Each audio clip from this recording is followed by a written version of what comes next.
Today I want to talk to you all about critical thinking in your homeschool. If you have incorporated some of those things, if you know how to incorporate critical thinking in your homeschool, to me it is a very important thing that we have added because it's something that you instill in your kid and you hope that they take that and use that for life, right? They're life skills, in my opinion. It teaches them to think. It teaches them to look outside of the box sometimes and be able to solve things that, aren't just an easy answer. And so we have used some things and books and curriculum such as the Critical Thinking Co. I forget the other one off the top of my head right now. Of course, when I'm filming, I can't remember it, but I'm going to give you some tips in how to incorporate critical thinking. And I would love if you left me a comment in how you incorporate critical thinking or what that means to you in your homeschool or how it has benefited your child. Maybe your child has graduated and you could see their education playing out as an adult and see how well they did. So number one, always give open-ended questions. I think those are room for discussion and ways to give different perspective where it doesn't always have to be a solid answer. Like, why do you think the character made that choice? Why, what do you think would happen if they didn't do X, Y, Z? It just kind of gives different perspective and then consequences for choices. And so it's a really important thing, I believe, to have not only in your homeschool, but in life in general, as a way to approach conversations and discussions. Number two, logic puzzles and brain teasers. We have used the Critical Thinking Co. Detective. What is it called? Used Critical Thinking Detective, which is this book. It looks like this. It's going to be flipped, obviously. And then we have also used the Mind Benders. Those are great logic and thinking puzzles. And she absolutely loves solving them in this book and doing those types of activities because it really gets your brain going. And it's just a great way to incorporate it in your homeschool. It's teaching logical and sequencing and reasoning, and you can use games like Clue or I think Mastermind. There's a bunch of games out there to drill this home. Number three, problem solving challenges. Think of real life based challenges or scenarios and have them come up with a solution, whether that be making a budget for a trip, having to build something outside because you don't want to spend an astronomical amount of money, but because you think you can do it yourself. Come up with a way to do that and what it's going to take and stuff. Have them problem solve a problem or something that comes up or arises that you think that you can handle. But if we teach our kids alongside us, it's really going to benefit them in the long run, and it's going to help you as well, because maybe they'll think of something brilliant that you may not have thought of. Number four, debate and persuasive skills. A healthy debate is always on the table, and persuasive is always a way of being creative and really asking for what you want, but in a way that presents differently. It's not just a demand, but having reasoning behind those decisions and questions. How do you present arguments purposefully and respectfully? And for instance, example, you can have them debate why they think Pokemon is considered educational, and have them explain and support their opinions with evidence. This could be for so many different topics, but having those debate skills When we go to a public situation, I remember taking classes to debate things and having the power to be able to do that in a group setting or friends. But the key thing of being respectful. I think a lot of people, when they debate, they get nasty and mean, or they can. And I'm not saying everyone, but I've seen it. We've all seen it. We all know what we're talking about. And you got to stay respectful, because that's classy. Like, stay classy. Teach them how to do that. Be persuasive. Number 5, analyzing media or advertisements. This is a great one, and it's actually been kind of fun, because when you break down an advertisement, it's actually really entertaining.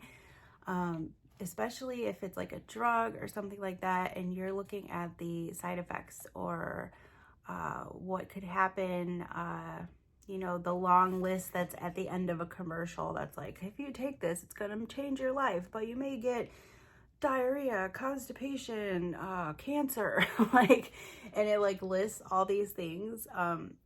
It's fun to be like, what are they trying to convince you to do, and to break it apart? What tricks are they using, and what tricks are they using to make it look more appealing? We kind of went over that in one of our race strategies recently, where it talked about things of color and how color can sell. Like, if it's pink, for instance, it's going to sell a lot faster than if it's like blue or black or clear. I don't know the science or statistic behind it, but it was talking about that in a specific instance in one of our things, and it was so interesting because she had never heard that before. So then it was a good way to present the argument of like, well, why? Like, what did they do? And then go down that like rabbit trail. So it's really good to analyze things like that. And there's advertisements everywhere. You have to look at that and go, is that a gimmick? Is that useful? And make those decisions. And you have to help them to see those things, and recognize some of those things as they get older. Number 6, the if-then scenarios. These are helpful in math and like science subjects, where if I subtract this from our budget, what will happen? If I use this product in our science experiment differently, what can happen? It's getting them to change and think of, when we're given, I say math and science as a good example, and they are a good example, but it could just be a life example, right? It could be as silly as, if the fridge broke down, what would we do?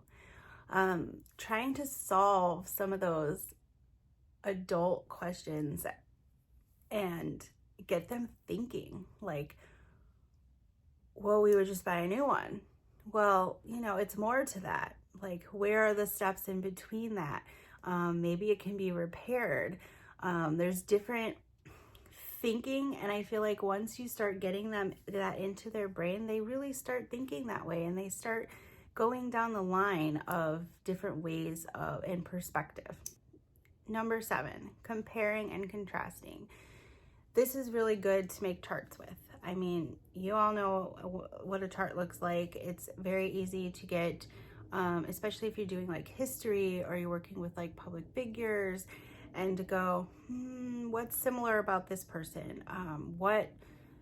There's a lot of things that you can compare and contrast between things, and it's a great skill to have.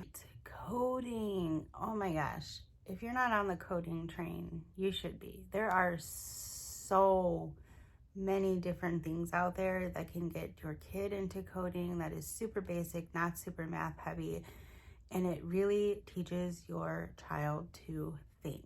They're going to learn sequential thinking, how to break down tasks into steps.